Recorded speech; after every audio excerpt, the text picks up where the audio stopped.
গাজা শহরের ধ্বংসস্তূপের ভেতর দিয়ে পথ খুঁজে হাঁটছিল শিশুরা। ধ্বংস হয়ে যাওয়া নিজের বাড়ির ভাঙা দেয়ালের পাশে দাঁড়িয়ে ১৬ বছর বয়সী হায়া আরাফাত জানান, মাস কয়েক আগে এক বিমান হামলায় তার বাবা মা ভাই বোন সহ পরিবারের সবাই ধ্বংসস্তূপের নিচে চাপা পড়ে মারা যান।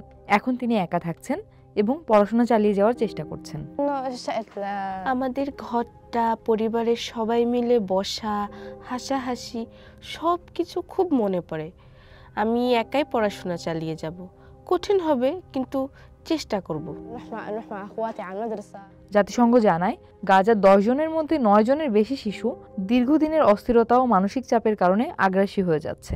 জাতিসংঘের তথ্য অনুযায়ী গাজা উপত্যকা জুড়ে ৮০০রও বেশি স্থানে প্রায় ১০ লাখ মানুষ বাস্তুচ্যুত অবস্থায় রয়েছে। অতিরিক্ত জনবহুল আশ্রয়কেন্দ্র ও ধ্বংসপ্রাপ্ত পরিবেশে শিশুরা নিরাপদ বাসস্থান, স্কুল বা খেলার জায়গা কোনো কিছুরই সুবিধা পাচ্ছে না। গাজার আরেক এলাকায় সেলিন আল দাদা নামের এক শিশু ভেঙে পড়া বাড়ির ধ্বংসস্তূপের ভেতর দিয়ে ভাঙা সিঁড়ি দিয়ে পানি ভরা পাত্র বহন করে উঠছিল। ২ বছরের যুদ্ধে তার স্কুল গুড়িয়ে গেছে, কয়েকজন বন্ধুও নিহত হয়েছে। কিছু শিশু পরিবারের খরচ সামলাতে কাজও শুরু করেছে। অন্য এক রাস্তায় ছোট্ট শিশু ইউসুফ নাসার অন্য শিশুদের জন্য মিষ্টি আর নানা ছোট জিনিস সাজিয়ে বিক্রির ব্যবস্থা করছিল একটি অস্থায়ী স্টলে। এখন আমাদের থাকার কোনো জায়গা নেই। কোথায় যাব, কোথায় খেলবো, বসবো বা কথা বলবো কিছুই জানি না। সব কিছু ধ্বংস হয়ে গেছে।